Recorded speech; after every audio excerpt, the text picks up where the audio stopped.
So hi every one. So இன்றைக்கி வந்து நான் இப்போ ஒரு ஸ்பெசிஃபிக் டாபிக் பற்றி டிஸ்கஸ் பண்ணலான்னு நினச்சேன். ஸோ இப்போ வந்து பர்த்டே செலிப்ரேஷன்ஸ்லாம் பண்ணுறோங்களா.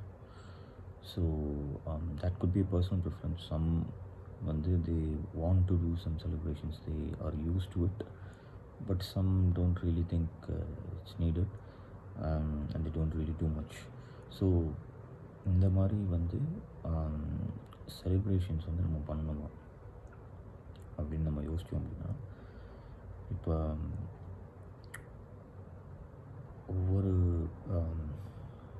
பர்சனுக்கும் ஒரு இண்டிவிஜுவல் ஜேர்னி இருக்கும். அண்ட் அந்த இண்டிவிஜுவல் ஜேர்னியில் அவன் போய்கிட்டே இருக்கலாம்.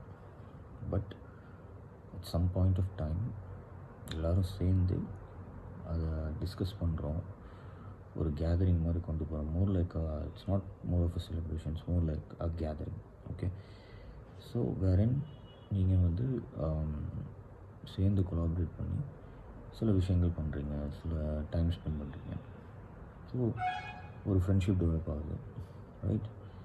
அண்ட் பீப்புள் ஸ்கில்ஸ் கொஞ்சம் பெட்டர் ஆகுது. So for these things I would say you could consider that you can go with a celebration. So if a celebration, you should not come with a predefined mindset. Okay, that இங்கே வந்து எனக்கு gifts வரப்போகுது, எனக்கு வந்து நிறையா வந்து cake கட்டிங்லாம் சூப்பராக இருக்கும், ரொம்ப கிராண்டாக இருக்கும். பிசைட் ஆல் தேட், ஐ மீன் அதில் ரொம்ப ஃபோக்கஸ் பண்ணாதீங்க. ஃபர்ஸ்ட் ஆஃப் ஆல் அதில் ஃபோக்கஸ் பண்ண ஆரம்பிச்சிங்கன்னா தென் your thirst will never end. You will keep on looking for more and more, and every year you will expect that sort of thing to happen. And next year இன்னும் பெட்டராக இருக்கும்னு நினைப்போம், அதுக்கடுத்து year இன்னும் பெட்டராக இருக்கும்னு நினைப்போம். அண்ட் அந்த மாதிரி எக்ஸ்பெக்டேஷன் தேவையா? Those are materialistic things, right?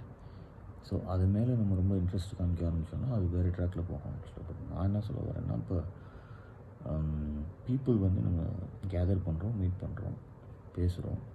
அதிலே ரொம்ப ப்ரொஃபஷ்னலாக பேசணும் அப்படின்னு அவசியம் இல்லை. Just be free, be casual, ego காமிக்காதீங்க, டைம் ஸ்பெண்ட் பண்ணுங்கள்.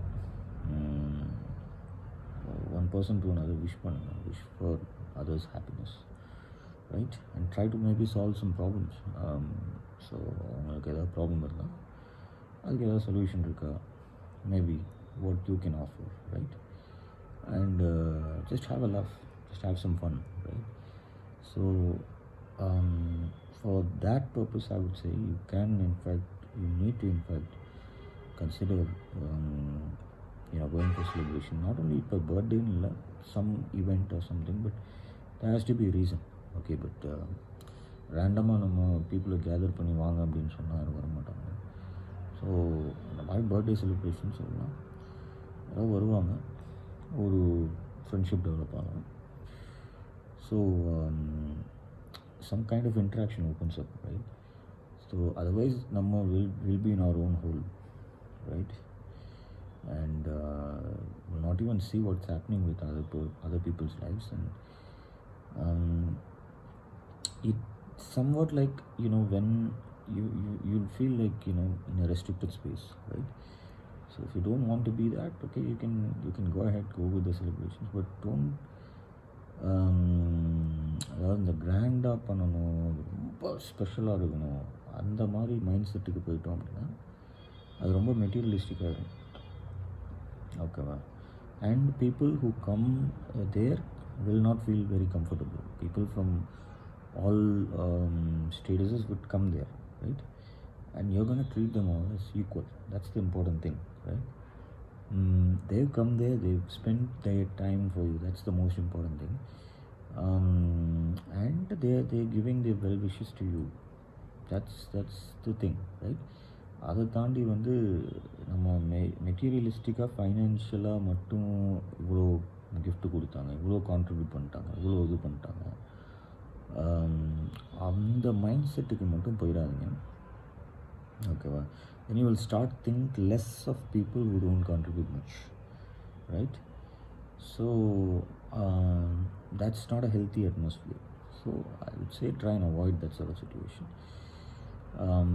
can keep a humane mindset with you. That's how you can grow as a whole.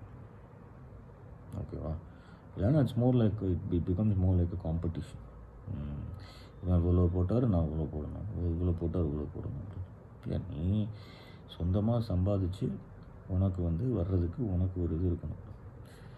அவர் இவ்வளோ போடுவார், அவர் இவ்வளோ போடுவார்னு எக்ஸ்பெக்ட் பண்ணிருந்தோம் அப்படின்னா அது ஒரு தப்பான ஒரு மைண்ட் செட்.